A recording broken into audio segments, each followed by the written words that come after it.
aprenderaeducar.org, a Casa das Linguas e a Escola Infantil Violonchelo Blue patrocinan este programa.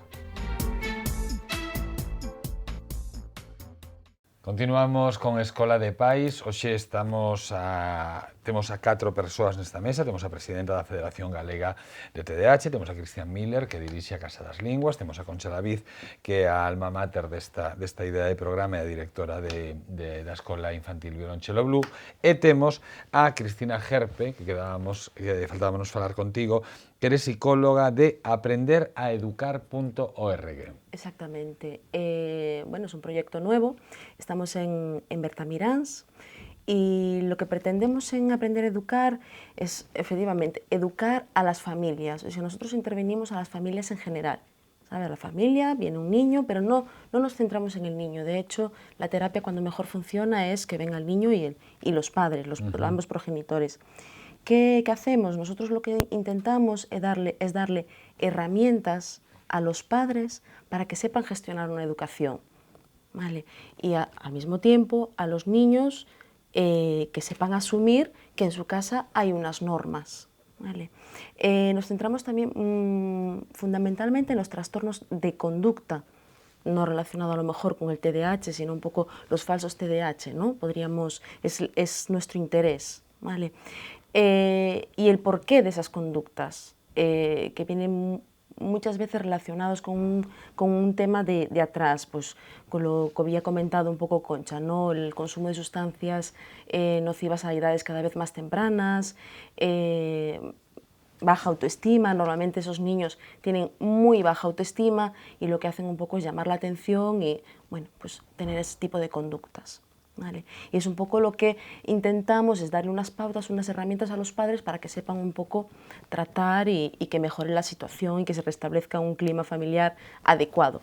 Porque o neno ás veces vai un pouco de man en man, non? O sea, cando os pais non saben que facer con el, manda ao psiquiatra, ao psicólogo, ou o educador, e vos traballades máis puede ser, cuando la familia un poco siente que perdió un poco lo que es el control de la situación. Estamos hablando, en la mayoría de los casos, no siempre, de niños con una falta total y absoluta de límites en la educación, totalmente. Y lo que no podemos pretender es que un niño de 14 años que está acostumbrado a que su educación sea total y absolutamente permisiva, sin límites, pues que a los 14 años intentemos ponerles unos límites, pero claro, no, esto no funciona así, porque la primera actitud del niño sería rechazarlo, como es normal, está acostumbrado a una situación en la que se siente cómodo, de que nadie le prohíbe nada, no tiene límites, y claro, ve que a los 14, 13, 14, incluso 15 años, pues es cuando tú te das cuenta como padre de que esta situación no puede ser e intentas un poco a marcarle los límites. Claro, ahí es cuando nos encontramos que el rechazo total y absoluto de los chicos, ¿no? Yo iría un poco más allá, es decir, en Aprender a Educar lo que se hace es un poco función de hermano mayor, es decir, sí, tratar de unir los criterios. Hay otro problema, y es que muchos de los niños que acuden a Aprender a Educar, las familias que acuden, son problemas de separación donde ambos los dos cónyuges no son capaces de ponerse de acuerdo y no se dan cuenta el terrible daño que le están haciendo con eso al niño. Creo que un poco también va por ahí, ¿no? Sí. Y aparte la atención es desde los 3 años hasta los 23, claro, por lo menos, ¿no? Bueno, después de todo este proceso de pues conducir un poco el clima familiar, nuestra intención al final de todo en aquellos chicos y chicas que tengan edad pues para trabajar, pues una orientación vocacional, cómo enfrentarse a una entrevista de trabajo, bueno, pues ciudadanos de la sociedad. Ti falabas de falsos TDAH, xa que temos aquí a presidenta da Federación Galega de TDAH. Que é un falso TDAH? Bueno, eso quisiera saber sí o no. Lo que antes un poco comentábamos, el mal llamado siempre, es decir, cuando realmente le preguntas a la gente que no tiene un niño TDAH y le dices, ¿qué es un niño hiperactivo? La primera respuesta es la que se le viene a la cabeza a todo el mundo. Es ese que no para, que sube, baja, que se sube por las paredes, que tiene problemas de conducta o conductuales. No tiene por qué ser así, ni tiene nada que ver. Falsos TDAH, pues a lo mejor sí es verdad que hay un sobrediagnóstico, pero también hay un déficit de diagnóstico, ¿vale? Es importantísimo que el diagnóstico esté bien hecho y que esté hecho por profesionales y que la gente acuda a profesionales cuando tenga dudas. Si está ese niño en manos de profesionales no va a haber un falso TDAH, porque es imposible. Ahora, que hay padres que se parapetan detrás del TDAH, nosotros tenemos muchos casos de padres que llegan diciendo que su hijo que tiene la patología y que lo veamos porque sí, y no, se salen enfadados muchas veces, porque es más fácil parapetarse detrás a lo mejor de un diagnóstico que de una mala intervención en casa o de otro tipo de problemas, ¿no? Entonces nosotros estamos también muy en contra de los falsos diagnósticos o de los sobrediagnósticos, pero yo también tengo que aquí pues, partir una lanza a favor de todos esos TDAH que no están diagnosticados y que están machacados, ¿no? Sobre todo a nivel educativo, que es donde más lo notan. Las niñas, sobre todo, que tienen otro tipo de sintomatología distinta, ¿no? ¿Cambia sintomatología dependiendo Sí, si son...? sí, las niñas es el predominio inatento y es esa niña que no molesta en el aula, que está siempre calladita, o bueno, no todos los casos, pero en la mayoría, pero que realmente tiene una dificultad a la hora de su concentración y de aplicar de una forma normal la metodología para traer el conocimiento al presente, hacer un examen escrito, desarrollar un tema, es decir, tienen una serie de características que los diferencian del TDAH en niños. Cristian, claro, cun TDAH nada, xa é algo que che explican, supoño que haberá uns protocolos ou uns xeitos, pero cun rapaz que realmente teña outro tipo de patologías, comportamentos, como se traballa? Difícil, es quizás uno de los problemas más, no más graves, pero sí que más difíciles en una actividad como la que hacemos nosotros.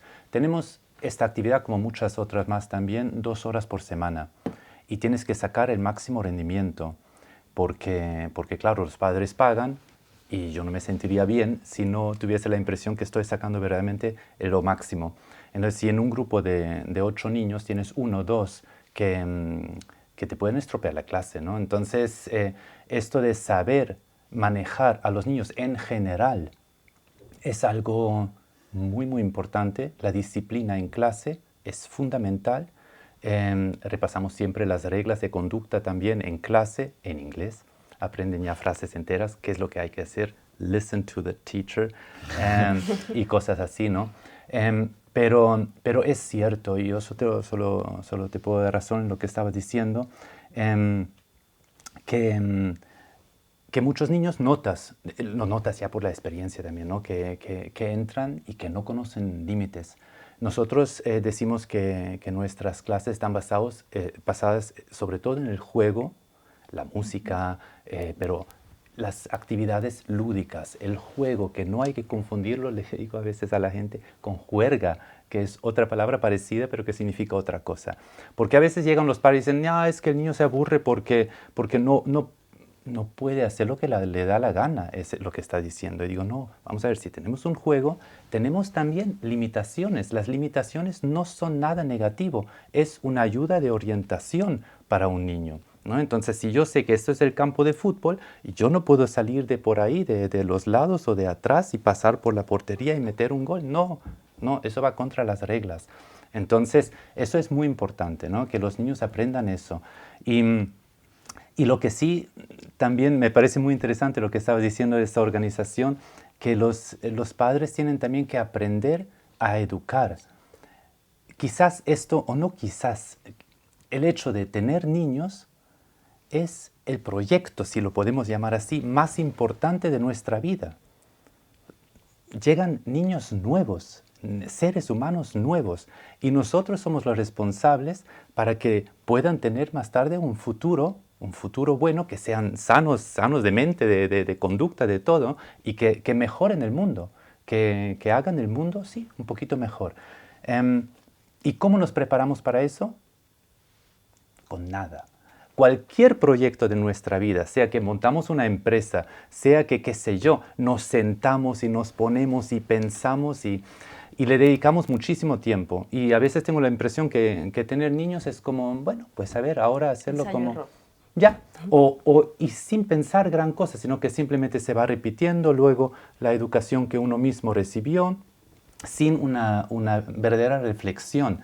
Y yo creo que habría que ayudar a muchos padres que no también a lo mejor por falta de tiempo, si los dos tienen que trabajar todo el día, el niño está todo el día en la guardería y llegan a casa cansados, pues a lo mejor también les cuesta. Yo creo que una organización así, no solo en caso de problemas, sino en general. En general. En general, para darles tranquilidad, lo estoy haciendo bien, ¿no? Haría falta, porque en aprender a educar, una de las fundamentales cuestiones es la prevención, es decir, prevenir antes de que ocurra. Y tú lo apuntas muy bien cuando dices, la verdad es que da gusto escucharte y con la dulzura además que hablas, la escuela debe de ser un remanso de tranquilidad y a mí me gusta mucho tu forma de exponer el tema de la educación y de cómo se debe de llegar a las normas y los límites, ¿no? Dice José Antonio Marina que para educar a un niño hace falta la tribu entera.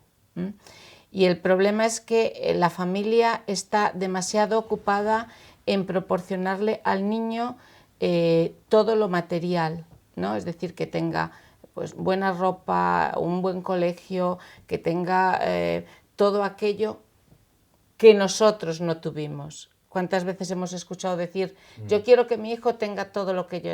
¿Hemos salido tan malos aquellos que no tuvimos tanto? Yo dejo esa pregunta ahí en el aire, ¿no? Y luego, ¿quién es la tribu? La tribu la forma la familia, la escuela y la sociedad. ¿Y cuántos de nosotros recordamos, de los que estamos aquí, seguramente que ya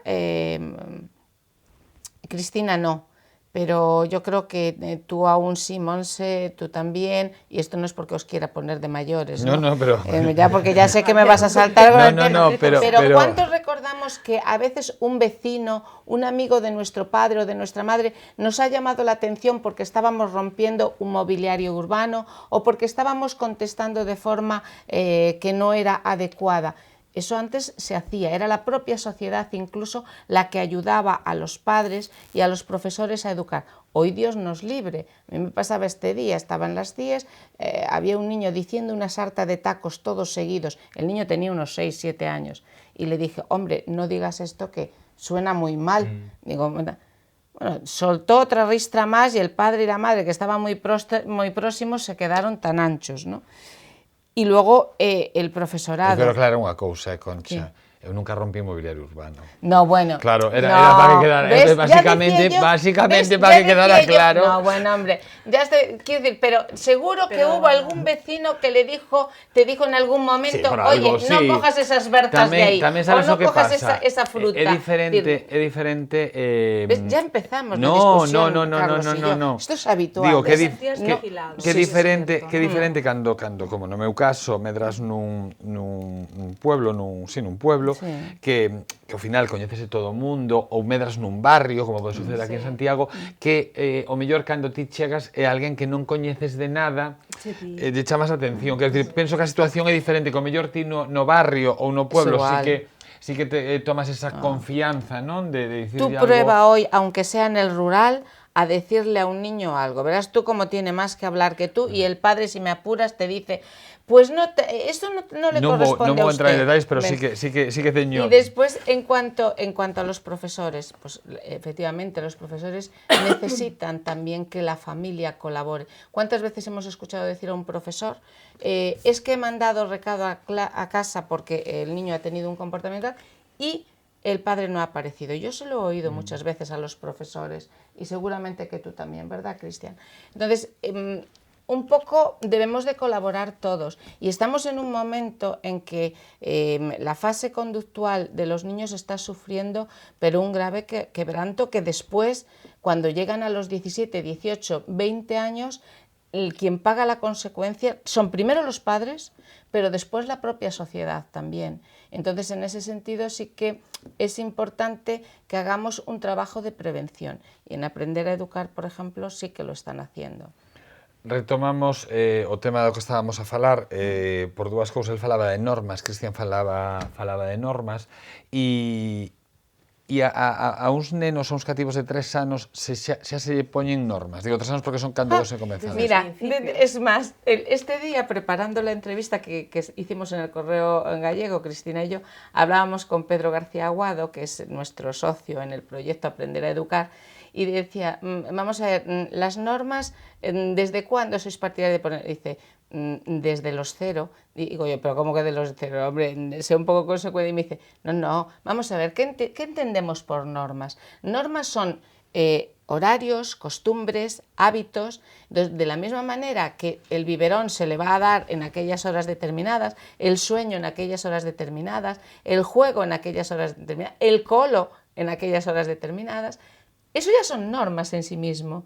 Y ya son también límites en sí mismo. Entonces, ¿desde cuándo empezamos? Pues efectivamente, desde los 0, pero adaptadas las normas a la edad de cada niño. Es decir, no es lo mismo una norma para un niño de 3 años que para un niño de 6, ¿vale? Lo mismo que decimos, por ejemplo, también a veces le decimos a los padres, vamos a ver, que el muchacho que tiene 14 años se está desenvolviendo en una sociedad diferente a la que nos desenvolvimos nosotros.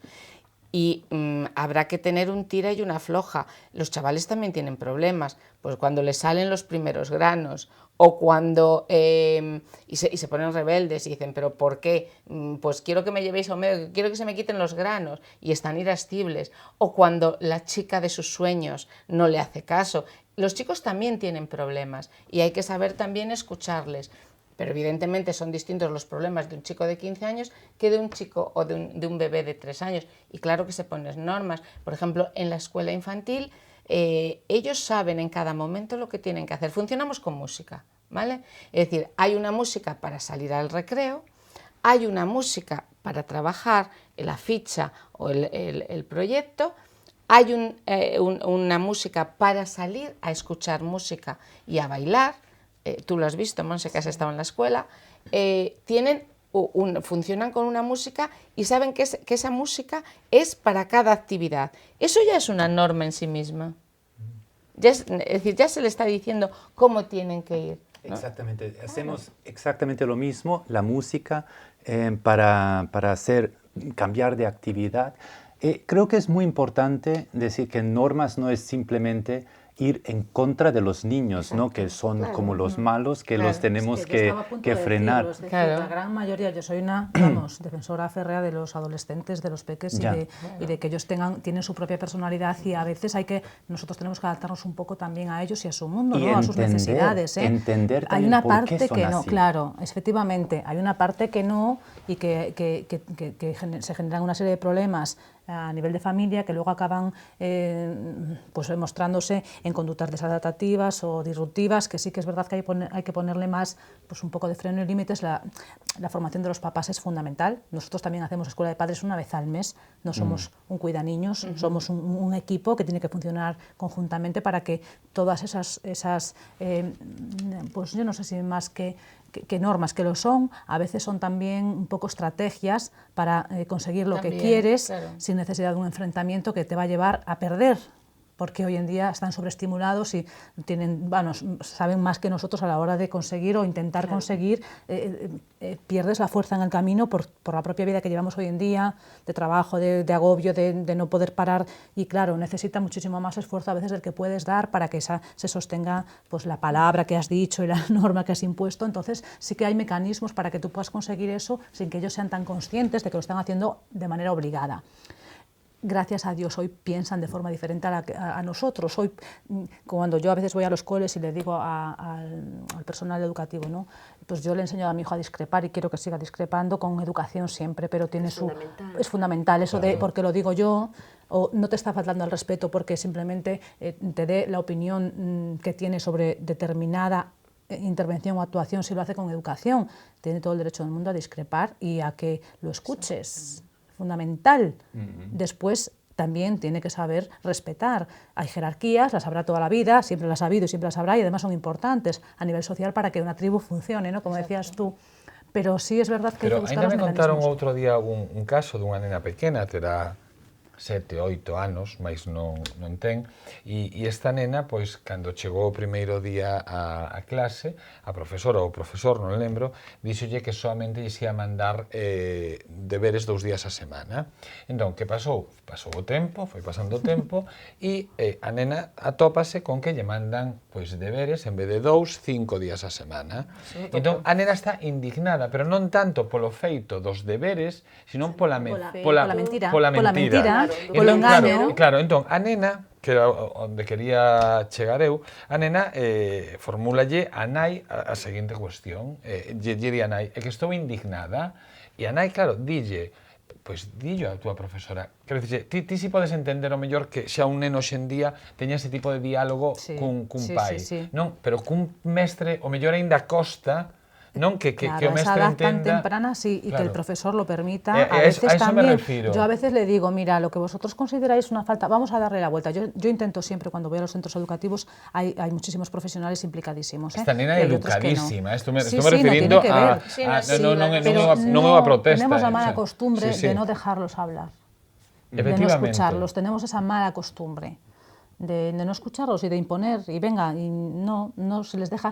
A ver, es una explicación a veces absurda, pero es su explicación. Hay que escucharla, hay que escucharlos desde pequeños, hay que darles la oportunidad es que se les cortan las alas tan prontito, es que empiezan con 6 años en primero, en sillas, con mesas, todo el tiempo del horario lectivo. Es que es una cosa que para mí es terrible. Se le da importancia a las asignaturas troncales cuando se deja de lado completamente la música, los idiomas, o sea, algo que te enriquece tanto personalmente, y que lo otro es un sistema educativo en el que tú adquieres los conocimientos de forma lineal, con lo cual no es de forma vertical, es decir, todo un día, anclado en el pasado. Claro, o sea, es de repetitivo, la educación repetitivo. sigue... Y se deja un poco de lado, que sería tan importante, ¿no? Sobre todo porque hoy en día los padres estamos menos tiempo con los niños en casa, y que ellos pudiesen tener la oportunidad de los profes que lo hacen, o la gente que trabaja por proyectos o de otra forma dentro del sistema, que hay muchos, vuelvo a repetir, hay gente muy buena y muy implicada. En el sistema educativo, tanto en el privado como en el público. Se nota muchísimo la diferencia. Yo he tenido profes de mis hijos que han marcado en ellos, sobre todo en Álvaro, con la problemática que tiene de TDAH, un antes y un después, de la percepción que él tenía de sí mismo. Y en el momento en que ellos son conscientes y le hace clic de que no son tan malos como pensaban y de que son capaces, eso no vuelve atrás, eso se queda ahí grabado y pueden luego atrasar. Además, tenemos que partir de la base de que ningún chico, ningún niño es malo. Es decir, ninguno. Claro. Lo que es malo de maldad, de una carga de maldad genética, puede haber un 1 por 1000, ¿vale? Pero realmente no hay mal. El problema es que o no hemos sabido llegar a él, ¿vale? Ahí está. O no hemos sabido darle las herramientas para que sea de otra manera. Es que ellos no tienen la culpa, es que yo siempre lo digo, no son los culpables y sin embargo son los que asumen toda la responsabilidad de esa culpa, es decir, el fracaso es suyo únicamente. Bueno, son no ellos estoy los tan que segura, hay muchos padres que se sienten terriblemente preocupados y que sienten la culpa de que no han sabido enseñar a sus hijos. El sentimiento es una cosa, y la consecuencia, o como va a influir en tu vida, el que la va a sufrir es él en primera persona. Bueno, temos que ir rematando, e déchesme o pé para a última pregunta que quería facer, que a pesar do TDAH, que supoño que non foi un paso doado, unha experiencia doada, e que atravesar, non? Ou chegar simplemente xa ao diagnóstico e despois traballar para que ese neno tivera unha vida normal. Teño unha sensación, e igual equivocome, igual acabamos o programa, teño a sensación de que, non sei se a ti ou a familia, enriqueceuvos moitísimo. Pois moitísimo. Bueno, te cambio de gallego al castellano. Pero puedes falar, claro. Sí, porque además no tienen ningún tipo de limitación intelectual, es decir, son niños que tienen... No, pero digo a ti individual, mí como persona, claro. Muchísimo. A mí se me ha abierto la mente con respecto a la diversidad y a lo importante que es la diversidad a todos los niveles de la sociedad y del mundo en sí, ¿no? Y desde las plantas, los animales, las personas, sí, todos somos necesarios, todos hacemos falta y además todos somos importantes. Pois todos son importantes, son estas 4 persoas que estiveron hoxe nesta mesa de Escola de Pais e serán nos vindeiros programas todos os que ocupen esta mesa, sempre con Concha, por Dios, aquí ao meu carón. Bueno, ya estamos. Cristian Miller, da Casa das Linguas, moitísimas grazas por vir, estades en Fontillas, en Casas Novas, en Conxo. Sí. Aprendino, Oh, muy bien, muy bien. Non son moi bo para os idiomas, pero esas 3 cousas xa os aprendí. Moitísimas grazas por vir, agardo que veñas por aquí cando te apeteza e teñamos Mucho un gusto. tema tamén para que participes. Moitas grazas por vir. Muchas gracias. Cristina Gerpe, psicóloga de aprenderaeducar.org. Moitísimas grazas por vir e falarnos deste novo proxecto. E tamén teño que despedir a Montserrat Álvarez Rodríguez, que é a presidenta da Federación Galega de TDAH. Monse, moitísimas grazas tamén por vir por la invitación. E ilustrarnos sobre este tema controvertido ás veces na ignorancia. Non me refiro controvertido no tema en sí ou na doenza en sí, sino ás veces eso que falábamos, non? El desconocimiento. No descoñecemento. E a miña parella de baile nesta sala que é Escola de Pais, Concha Laviz, directora da Escola Infantil Violonchelo Blue. Menos no vindeiro programa. Vendremos el próximo día preparados con nuevos temas. Como sempre, moi interesantes. Nos marchamos, isto foi a Escola de Pais, están en Correo Televisión, sexan moi felices. Aprenderaeducar.org, a Casa das Linguas e a Escola Infantil Violonchelo Blue patrocinaron este programa.